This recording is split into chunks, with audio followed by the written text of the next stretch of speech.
Chapter 10. Morph, Jake. Morph now. Tobias had set me down on the roof of a Boston market restaurant. It was the closest safe place he could find. I was lying helpless on tar paper and gravel. My legs were twitching. My antenna waved insanely. I was twitching and jerking and losing all control over my roach body. But the human me understood what was going on. I was dying.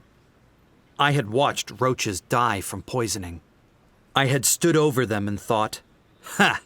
Serves you right." Now it was me.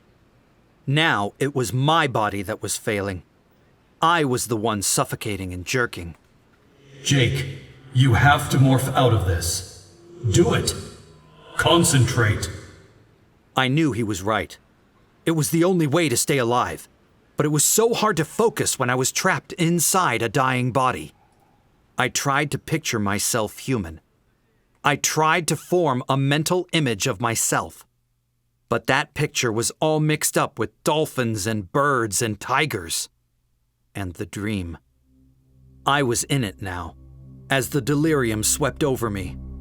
In the dream.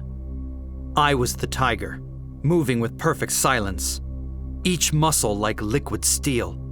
Every movement controlled, calculated. I could smell my prey. I could hear his clumsy human movements in the dark forest. He was slow.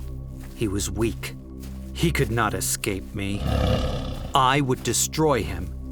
I would bring down my prey. My prey. Tom. I saw him turn to look at me. I saw fear in his eyes. Fear of me.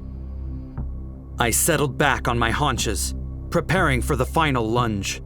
The killing lunge that would end with my teeth sinking into his neck. My jaws crushing his spine. He looked at me and held up his hands. No! I leapt. Uncontrolling, unbelievable power.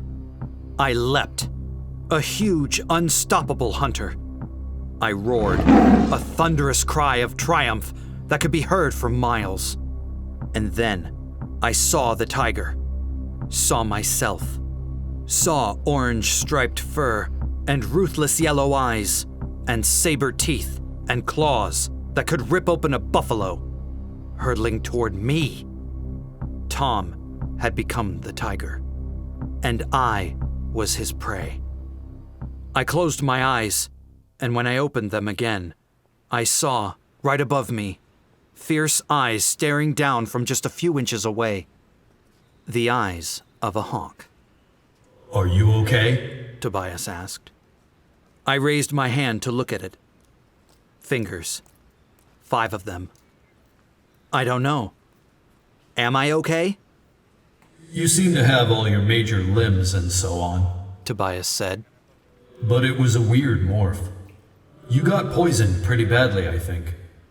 You seemed to be unconscious while you morphed. I'm alive, I said, feeling a little surprised. But of course, the amount of poison that had almost killed me when I was a roach was nothing to me as a human.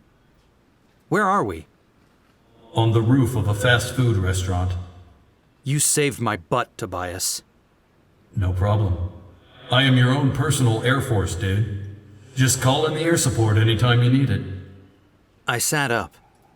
How are the others? Worried about you. I checked up on them while you were coming out of morph. They're scattered around, but okay. Everyone morphed back. Axe is already in human morph again. Cassie has him with her. I guess I should get down from here, I said. Yeah, Tobias agreed. So, Marco told me what you found out. This is major. Definitely major, I agreed. I stood up and began to look around for a way to escape from the roof. I was too tired and rattled to morph again. Marco says Visser 3 was there. In a human morph. The guy who showed up in the limo, right? Yeah, I guess so. I mean, roach eyes are pretty lame.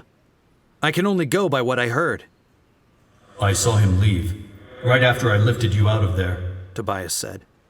Tobias was being too talkative, too persistent. Tobias, what is it? What are you trying to get around to telling me? When Visser 3 left, Tom was with him. My first reaction was relief.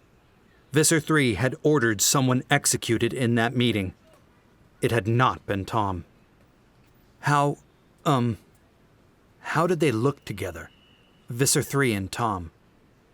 Tom was the only one from the meeting who went with Visser 3, aside from his guards.